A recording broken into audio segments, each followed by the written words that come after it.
ప్రసాద్ ఇల్లంటే రుచికరమైన భోజనానికి పెట్టింది పేరు. అందుకు కారణం ఆ ఇంటి పెద్ద కోడలు అనామిక వంట. అనామిక వంట వండితే ఆ వాసన వీధి చివరి వరకు వచ్చేది. గత కొన్ని రోజులుగా ఆ ఇంట్లో వాతావరణం పూర్తిగా మారిపోయింది. అనామిక వంటలో ఆ పాత రుచి ఉండటం లేదు. ఓ రోజు ఉదయం అందరూ భోజనానికి కూర్చుంటారు.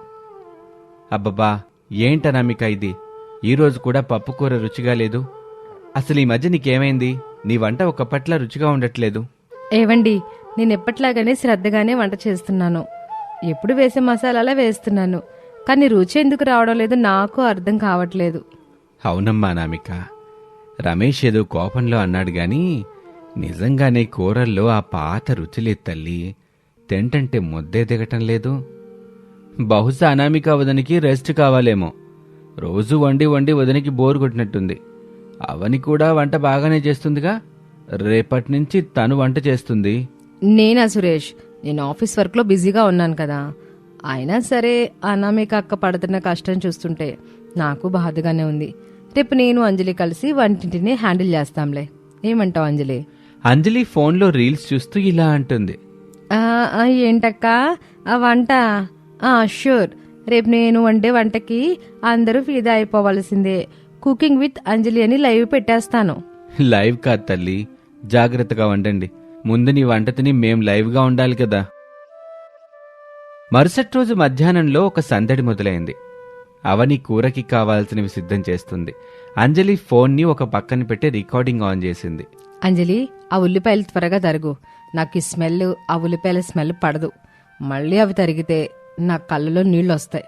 అక్క, ఉల్లిపాయలు కోసేటప్పుడు వచ్చే కన్నీళ్లు మన కళ్ళని శుభ్రం చేస్తాయట. ఇదిగో చూడు, ఇందులో ఈ ప్యాకెట్ మసాలా వేసేద్దామా? వేసే అనామిక అక్క ఏవో సొంత మసాలాలు నూరేస్తుంది కదా, మనకేమో అంత టైం లేదు. ఈ ప్యాకెట్ కారం మొత్తం వేసే, అప్పుడే కలర్ బాగుంటుంది. అలా వాళ్ళిద్దరూ కలిసి వంటగదిలో కష్టపడి వంట చేస్తారు. భోజన సమయం అయింది. అందరూ ఆశగా కూర్చున్నారు. అవని అంజలి గర్వంగా వడ్డించారు. ఒక్క ముద్ద నోట్లో పెట్టుకోగానే అరుణ్ ముఖం ఎర్రబడిపోయింది. అమ్మో అంజలి, ఇదేంటిది? సాంబార్లో ఎర్ర రంగు కలిసినట్టుంది.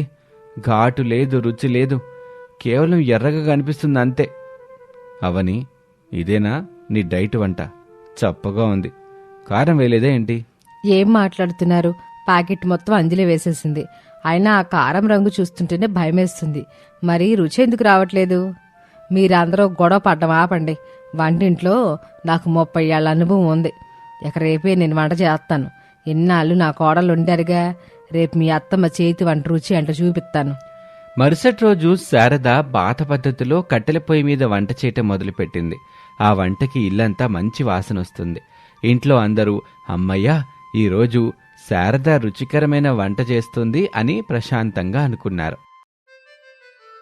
శారదా, ఆ వాసన చూస్తుంటే మన పెళ్ళైనప్పటి రోజులు గుర్తుకొస్తున్నాయి. ఈరోజు కడుపు నిండా తినాలి. ఇక అందరూ భోజనాలకి కూర్చున్నారు. అందరూ తినటం మొదలుపెట్టారు. కాని కాసేపటికి మళ్లీ నిశ్శబ్దం అలుముకుంది. అమ్మా, వంట చూడ్డానికి బాగుంది, కానీ ఆ పాత రుచి వెలితి మాత్రం అలాగే ఉంది.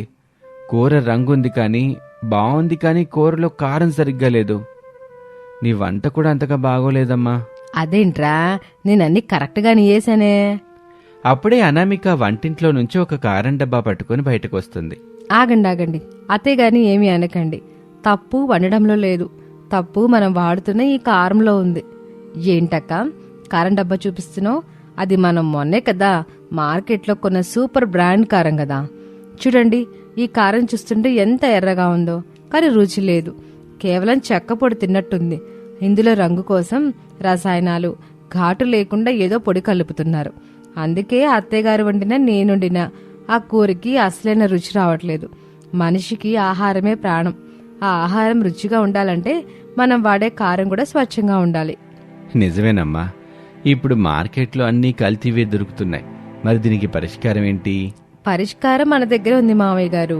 ఈ కల్తీ కారానికి డబ్బులు పోసి మన ఆరోగ్యం పాడు చేసుకోవడం కంటే మన పెరట్లో మనమే పండుమిర్చి పంట వేసుకుందాం. మన చేతులతో పండించిన మిర్చితోటే మనం కారం చేసుకోవచ్చు. అప్పుడే మన ఇంటి భోజనానికి మళ్ళీ పాత రోజులు వస్తాయి. ఏంటక్క, పంట పండించడమా? అంటే మట్లో దిగి పనిచేయాలా? నా స్కిన్ అంతా ట్యాన్ అయిపోతుంది అక్క. అవునక్క, నా రీల్స్ అన్నీ మట్లోనే చెయ్యాలా ఏంటి? నా స్కిన్ డల్ అయితే నా ఫ్యాన్స్ ఏమనుకుంటారు? అందం కంటే ఆరోగ్యం ముఖ్యం అమ్మాయిలు. మీరు నాకు సహాయం చేస్తే మనం పండించిన పంటని చూసి మీ ఫ్యాన్స్ ఇంకా మురిసిపోతారు. పల్లెటూరి కోడళ్ళంటే కేవలం వంట చేయడమే కాదు, పంట పండించడం కూడా తెలుసని నిరూపిద్దాం. ఏమంటారు? నా పెద్ద కోళ్ళ చెప్పింది అక్షర సత్యం. నేను కూడా మీకు తోడుకుంటానులే. ఇక అందరూ పెరట్ని శుభ్రం చేస్తున్నారు. రమేష్, సురేష్, అరుణ్ కూడా సహాయం చేస్తున్నారు. అవని తలకు పెద్ద హ్యాట్ పెట్టుకుని మెల్లగా మొక్కలు నాటుతుంది. అబ్బో, ఈ ఎండింటిలాగుంది. సురేష్, ఆ గొడుగు పట్టుకో. అలాగే నా గ్లౌజులు ఎక్కడున్నాయో కాస్త చూడు. అవని, నువ్వు మిర్చి మొక్కలు నాటుతున్నావా లేక బ్యూటీ పార్లర్కి వెళ్తున్నావా? అదిగో చూడు, అనామిక వదిన ఇప్పుడే ఒక వరుస మొత్తం పూర్తి చేసింది. అప్పుడు అంజలి ఫోన్ కెమెరా ఓపెన్ చేసి ఇలా అంటుంది. గాయ్స్ చూడండి, ఈరోజు మా పెరట్లో మేము పండు మిర్చి మెషన్ని మొదలు పెట్టాం. #Farm life, #organic chilli. అక్క, నువ్వు ఆ విత్తనాలు వేసేటప్పుడు కొంచెం స్లోగా వెయ్యి, సినిమాటిక్గా రావాలి మరి. సర్లే అంజలి, నీ సినిమా సంగ సరే కానీ ఆ నీళ్ళపై పెట్టివు, మొక్కలకి నీళ్లు పోయాలి ముందు.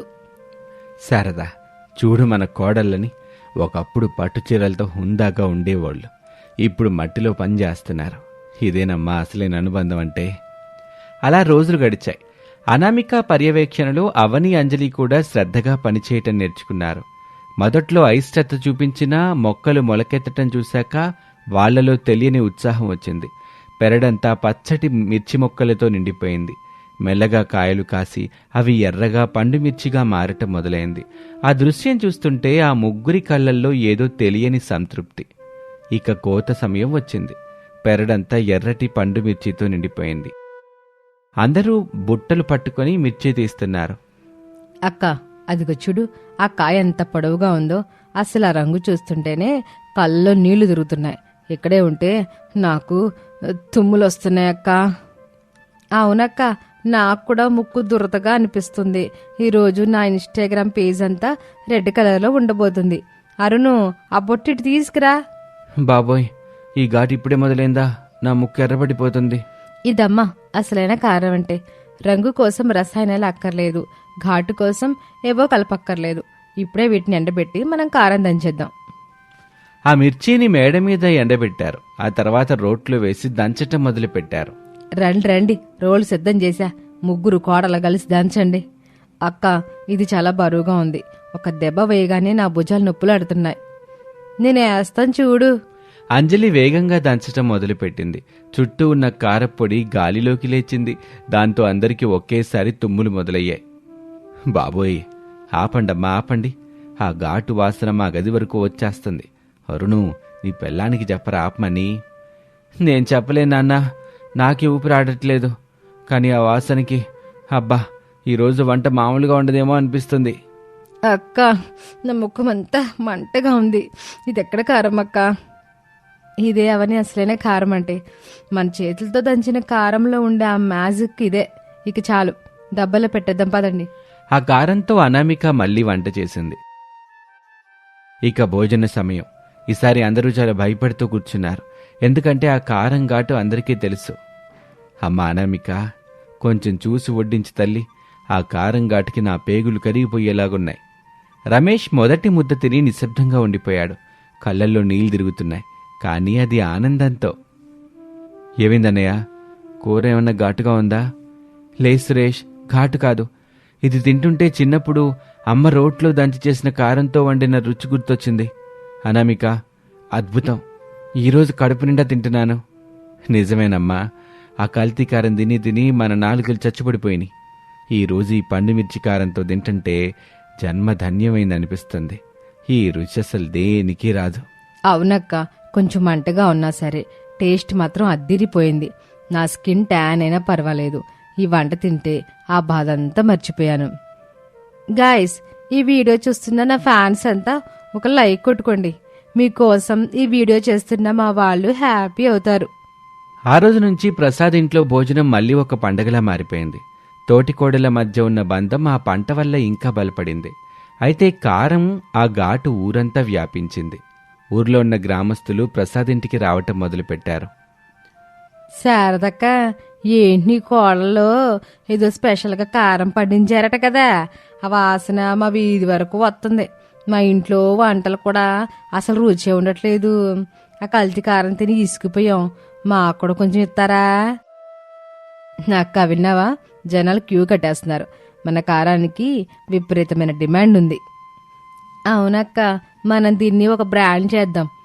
ముగ్గురు కోడళ్ళ పండు మిర్చి కారం ఘాటు అదిరిపోతుందని ట్యాగ్ లైన్ కూడా పెట్టేద్దాం. అనామిక నవ్వుతూ ప్రసాద్ వైపు చూసింది. మామయ్య గారు, మీరేమంటారు? మన పెరట్లో మిగిలిన స్థలంలో కూడా పంట వేద్దామా? తప్పకుండానమ్మా. మనకు ఆనందాన్నిచ్చిన ఈ పంట ఊరందరికీ ఆరోగ్యం ఇస్తుంది. రండి, మన కోడళ్ళ సత్తా ఏంటో అందరికీ చూపిద్దాం. నాకు చాలా గర్వంగా ఉందమ్మా. నా కోడల్లో కేవలం ఇంటిని దిద్దడమే కాదు, మంచి ఆహారాన్ని అందిస్తున్నారు. అనామిక అక్క, పద, ఈసారి నేను సన్ స్క్రీన్ లేకుండానే పనిచేస్తాను. ఈ కారం ఘాటు ముందు ఆ ఎండ ఏ పాటిది. నేను ఇప్పుడే వెబ్సైట్ లాంచ్ చేస్తున్నాను. Bookings open. ఆగండి, ముందు అందరం కలిసి భోజనం చేద్దాం, ఆ తర్వాత పనులు చేసుకోవచ్చు. అలా ముగ్గురు కోడళ్ళు తమ వివేకంతో కల్తీ ఆహారాన్ని తరిమికొట్టి స్వయంగా పంట పండించి తమ ఇంటికి మళ్లీ పూర్వ వైభవం తెచ్చారు. ఆ పండుమిర్చి పంట వారి జీవితాల్లో సంతోషాన్ని, ఘాటుని, నిండైన అనురాగాన్ని నింపింది. రండి, అందరం కలిసి పనిచేద్దాం, నవభారతాన్ని నిర్మిద్దాం. అందరూ జై కిసాన్ జై భారత్ అంటూ ఈ కథని ముగించారు. ఇది వాళ్ళటి కథ. మరొక ఆసక్తికర కథలో మళ్ళీ కలుద్దాం. నమస్తే. ఒక ఊళ్ళో ఆ సంవత్సరం ఎండలు మామూలుగా లేవు. మార్చి నెలలోనే భానుడు తన ప్రతాపాన్ని చూపిస్తున్నాడు. ఆ ఊళ్ళో పేరున్న కుటుంబం శారదా ప్రసాద్ దంపతులది. ముగ్గురు కొడుకులు, ముగ్గురు కోడళ్లతో ఇల్లెప్పుడూ కళకళ్లాడుతూ ఉండేది. పెద్ద కొడుకు రమేష్, కోడలు అనామిక. రెండో కొడుకు సురేష్, కోడలు అవని.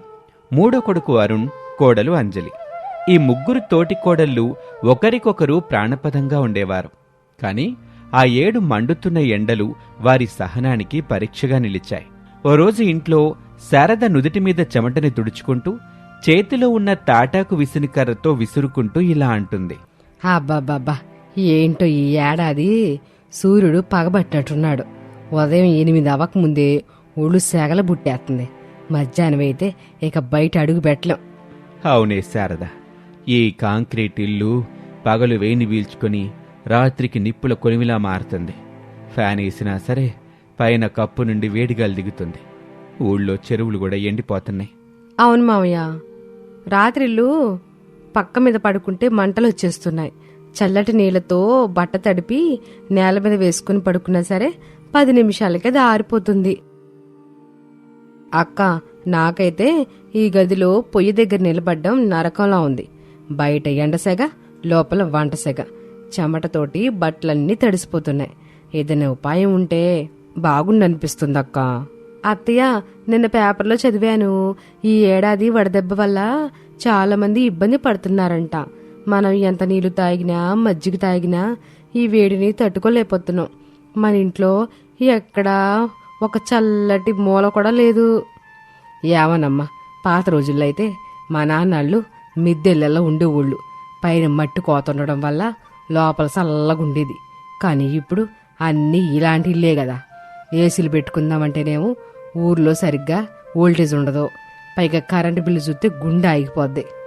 అలా అనుకుంటూ ఆ మధ్యాహ్నం అందరూ హాల్లో కూర్చుని నీరసంగా ఉన్నారు. గాలి కూడా నిశ్చలంగా ఉంది. అప్పుడే అనామిక పాత పుస్తకాలు కొన్ని తిరగేస్తూ ఆలోచనలో మునిగిపోయింది. అకస్మాత్తుగా ఆమె ముఖంలో ఒక మెరుపు కనిపించింది. అత్తయ్య, మావయ్య, అందరూ ఒకసారి ఇటు వినండి. ఈ ఎండల నుండి మనల్ని మనం కాపాడుకోవడానికి నాకు ఒక అద్భుతమైన, వినూత్నమైన ఆలోచన వచ్చింది. ఏంటమ్మా అది? ఏదైనా కొత్త రకం కూలర్ తెద్దామంటావా? లేదు మావయ్య, ప్రకృతి సిద్ధంగా ఉండే చల్లదనం గురించి ఆలోచిస్తున్నాను. మన ఇంటి వెనుక వైపు పెద్ద ఖాళీ స్థలం ఉంది కదా, అక్కడ మనం ఒక భూగర్భ ఇల్లు నిర్మించుకుంటే ఎలా ఉంటుందంటారు? భూగర్భ ఇల్లా అంటే నేల లోపల గోతి తీసి అందులో ఉండాలా అక్క? అది ఎలా సాధ్యం అక్క? సాధ్యమే అవని. నేల లోపల సుమారు 5 నుంచి 10 అడుగుల లోతుకు వెళ్తే పైన సూర్యుడి వేడి ఆ మట్టి పొరలను దాటి లోపలికి వెళ్ళలేదు. అక్కడ ఉష్ణోగ్రత ఎప్పుడూ స్థిరంగా చల్లగా ఉంటుంది. మనం ఒక పెద్ద హాల్ లాంటి గదిని భూమి లోపల తవ్వుకొని దానికి చుట్టూ ఇటుకల గొడవలు కట్టేసుకొని పైన మట్టితో పైకప్పు వేసి దాని మీద గడ్డి పెంచామనుకోండి, అసలు బయట మంటలు పుడుతున్నా లోపల ఏసీ ఉన్నట్లే ఉంటుంది. భలే ఉందక్క నీ ఐడియా. నేల లోపలంటే అదొక గుహలాగుంటుంది కదూ. మన చిన్నప్పుడు బావి లోపల చూస్తే ఎంత చల్లటి గాలి వస్తుందో, ఇది కూడా అలాగే ఉంటుందేమో. ఆ ఆలోచన వినడానికి బాగానే ఉంది గాని మరి గాలి వెళ్తారు ఎట్టాగమ్మా? లోపల ఒక్కపోతరాదా? మనుషులు ఉండగలరంటావా? దానికి మార్గం ఉంది అత్తయ్య. 4 మూలలా పైకొచ్చేలాగా వెంటిలేషన్ పైపులు పెడదాం. పైన మధ్యలో ఒక గాజు కిటికీ పెడితే పగలు వెలుతురు వస్తుంది. లోపలికి వెళ్ళడానికి మెట్లు కట్టుకోవచ్చు. నిజమేనమ్మా. పురాతన కాలంలో రాజులు కూడా ఇట్లాంటి అంతఃపురాలు కట్టించుకునేవాళ్ళంట. అనామిక చెప్పింది శాస్త్రీయంగా కూడా కరెక్టే. భూమి ఎప్పుడూ తన లోపలి పొరల్లో చల్లదనాన్ని దాచుకుంటుంది. రమేషు, సురేషు, అరుణు, మీరేమంటారా? అనామిక ఆలోచన ఎప్పుడూ తప్పవదు నాన్న. మన ఇంటి వెనక ఉన్న స్థలంలో మట్టి చాలా గట్టిగా ఉంది. కుంగిపోయే ప్రమాదమే లేదు. మేం ముగ్గురం రేపటి నుంచి పని మొదలు పెడతాం. అవునన్నయ్య, బయట ఎవరికో డబ్బులిచ్చి కట్టించుకునే బదులు మనమే సొంతంగా తవ్వి గడితే ఆ తృప్తే వేరు. మన తోటికోడలు కూడా సాయం చేస్తారు కదా. ఖచ్చితంగా. 1 వారం రోజులు కష్టపడితే ఈ ఎండాకాలం మొత్తం హాయిగా ఉండొచ్చు. నేనిప్పుడే వెళ్ళి పనిముట్లు సిద్ధం చేస్తాను. అలా అంటూ ఆ రాత్రి అందరూ కలిసి ప్లాన్ గీశారు. మరుసటి రోజు ఉదయం 5 గంటలకే పని మొదలైంది. రమేష్, సురేష్, అరుణ్ పారలు, గడ్డపారలు పట్టుకుని తవ్వటం మొదలుపెట్టారు. కోడళ్ళు ముగ్గురు కూడా మట్టిని గంపలతో బయటకు మోస్తూ సహకరించారు. అమ్మా, ఏంటక్కి మట్టి ఇంత బరువుగా ఉంది? కానీ ఒకటి గమనించవా? 2 అడుగులు లోతుకు వెళ్ళగానే మట్టి తడిగా చల్లగా తగులుతోంది. అవునవునే అక్క, పైన ఎండవేడి మొదలవుతున్నా సరే లోపల తవ్వే కొద్దీ చల్లటి వాసన వస్తుంది. ఇది నిజంగానే భలే ఉంది. పట్టు వదలకండి. మనం 5 అడుగులు లోతుకు వెళ్తే గాని అస్సలు చల్లదనం రాదు. రమేష్ గారు, కొంచెం ఇటుపక్క మట్టి కూడా తీయండి. అక్కడ మనం మెట్లు కట్టుకోవాలి కదా. జాగ్రత్త అమ్మాయిలు. రమేష్ బాబు, మధ్యలో పిల్లర్లాగా మట్టిని వదలండి, లేకపోతే పైకప్పు నిలవదు. ప్రసాద్ గారు, మీరు ఆ గడ్డి మోపులను సిద్ధం చేయండి, పైన వేయడానికి కావాలి కదా. అలా వారం రోజుల పాటు ఆ కుటుంబం మొత్తం చెమటలు చిందించింది. ముగ్గురు కొడుకులు కష్టపడి నేలని 8 అడుగుల లోతుకు తవ్వారు. సుమారు 15 అడుగుల వెడల్పు, 20 అడుగుల పొడవు ఒక పెద్ద గది సిద్ధమైంది. లోపల గోడలికి మట్టితోనే ప్లాస్టింగ్ చేసి సున్నం కొట్టారు. పైన బలమైన కలపదుంగలు వేసి దానిమీద పెంకులు, మట్టి పొర, చివరగా ఎండుగడ్డి పరిచారు. అత్తయ్య, మావయ్య, ఇల్లు సిద్ధమైపోయింది. ఇక అందరూ లోపలికి వెళ్దాం పదండి. అబ్బో, ఏంటిదనామిక? అడుగు తీసి అడుగెయ్యగానే ఉష్ణోగ్రత మారిపోయింది. బయట 38 డిగ్రీల ఎండుంటే ఇక్కడ 25 డిగ్రీల కంటే తక్కువే ఉన్నట్టుంది. నిజమేనండి, ఏసీ వేసినట్టుగా చల్లగుంది. ఆ పైన గాజు కిటికీ నుంచి వచ్చే వెలుతురు వల్ల గదంతా వెలుతురుగా కనిపిస్తుంది. చీకటన్న మాటే లేదు. అత్తయ్య, నేను ఇక్కడ ఒక మూలన వంట చేయడానికి ఏర్పాట్లు చేశాను. ఇక్కడ వంట చేస్తే పొగ బయటికి వెళ్ళడానికి ఈ పైప్ పెట్టాను చూసారా? ఇక మీకు ఉక్కపోతే ఉండదు. నేను ఈ మూల మామయ్యకి చైర్ కూడా వేశాను. ఇక్కడ కూర్చొని మీరు ప్రశాంతంగా పుస్తకాలు చదువుకోవచ్చు. రాత్రిళ్ళు ఇక్కడ అందరం చాపలు వేసుకుని పడుకుందాం. అలా మరుసటి రోజు నుండి వారి దినచర్య పూర్తిగా మారిపోయింది. పగలు 10 గంటలకల్లా అందరూ భూగర్భ ఇంట్లోకి వెళ్ళిపోయేవాళ్లు. మధ్యాహ్నం భోజనాలు కూడా అక్కడే. ఆ చల్లటి వాతావరణంలో అందరూ కలిసి కబుర్లు చెప్పుకుంటూ ఎంతో సంతోషంగా ఉండేవాళ్లు. ఊళ్ళో మిగిలిన వాళ్ళందరూ ఎండలకు తట్టుకోలేక అల్లాడుతుంటే ఈ కుటుంబం మాత్రం ప్రశాంతంగా ఉంటుంది. అనామిక, ఊళ్ళో అందరూ మన భూగర్భ ఇంటి గురించే మాట్లాడుకుంటున్నారు. మొన్న రంగయ్య గారు వచ్చారు. వచ్చి చూసి, అబ్బాయి, మీ భార్యలు మామూలు తెలివైన వాళ్ళు కాదురా, మట్టిలో మహాలక్ష్మిని చూశారు అని ఎంతగానో మెచ్చుకున్నాడు తెలుసా? అవునన్నయ్య, మనల్ని చూసి పక్కింటి వాళ్ళు కూడా వాళ్ళ పెరట్లో ఇలాంటి ప్రయత్నం చేస్తామంటున్నారు. మనం చేసిన ఈ పని వల్ల అందరికీ ఒక దారి దొరికింది. నా కోడలు ముగ్గురు కష్టపడి మట్టి మొయ్యబట్టే కదా ఇది సాధ్యమైంది. నిజంగానా మీకు ఆలోచన? అవని అంజలిల సహకారం లేకపోతే ఈ ముసలాళ్ళం ఈ ఎండ్లకి తట్టుకోలేకపోయేవాళ్ళం. అత్తయ్య, ఇందులో నాదేముంది? అందరం కలిసి పనిచేశాం కాబట్టి వారం రోజుల్లో పని పూర్తయింది. ఈ తోటి కోడల ఐకమత్యమే అతి పెద్ద మహాబలం. అవునక్క, ఈ భూగర్భ ఇంట్లో ఉంటే అసలు సమయమే తెలియట్లేదు. చల్లగా ఉండడం వల్ల నీరస కూడా రావట్లేదు. అత్తయ్య, రేపు ఉగాది పండగ కదా, మనం ఈ భూగర్భ ఇంట్లో పచ్చడి కలుపుకొని పండగ చేసుకుందాం. అక్కడ అందరికీ స్థలం సరిపోతుంది. అలా ఆ సంవత్సరం ఎండలు పతాక స్థాయికి చేరిన శారద కుటుంబానికి ఆ వేడి సెగ తగల్లేదు. మే నెలలో నిప్పులు కురిసే ఎండలు కూడా ఆ భూగర్భ గోడలను దాటి లోపలికి రాలేకపోయాయి. చల్లటి నీళ్లు, చల్లటి గాలి, తోటికోడళ్ల నవ్వులతో ఆ ఇల్లు ఒక స్వర్గంలా మారింది. జూన్ నెలలో వర్షాలు మొదలయ్యే వరకు వారు ఆ భూగర్భ గదిలోనే సురక్షితంగా ఆరోగ్యంగా గడిపారు. చూడు శారదా, ఈరోజు వర్షం మొదలైంది. గాలిలో ఆ వేడి తగ్గి చల్లదనం వచ్చింది. మనం ఈ ఎండాకాలం యుద్ధాన్ని గెలిచాం. నిజమేనండి, ఇదంతా మన కోడళ్ళ పుణ్యమే. వాళ్ళు తెలివైనోళ్ళు గనకే మనకి సుఖం దొరికింది. మావయ్య, ప్రకృతిని జయించడం అంటే దాంతో కలిసి జీవించడమే. మనం నేలని నమ్ముకున్నాం, ఆ నేల తల్లి మనల్ని చల్లగా కాపాడింది. ఇక ఈ గదిని క్లీన్ చేసి మూసేద్దామక్క. మళ్ళీ వచ్చే ఏడాది వాడుకోవచ్చు. మూసేయడం ఎందుకు అవని అక్క? చలికాలంలో ఇక్కడ వెచ్చగా ఉంటుంది. దీన్ని మనం స్టోర్ రూమ్ లాగా వాడుకోవచ్చు. అలా ఆ ముగ్గురు తోటికోడళ్ళు తమ తెలివితేటలతో ఒక సమస్యకు పరిష్కారాన్ని కనిపెట్టడమే కాకుండా కుటుంబం అంతా కలిసి ఉండేలా చేశారు. ఊరంతా వారిని చూసి గర్వపడింది. శారదా ప్రసాద్ దంపతులు తమ కోడళ్లను దీవించి ఆనందంగా జీవనం సాగిస్తారు. ఇది వాల్టి కథ. మరొక ఆసక్తికర కథలో మళ్ళీ కలుద్దాం. అంతవరకు సెలవు. నమస్తే.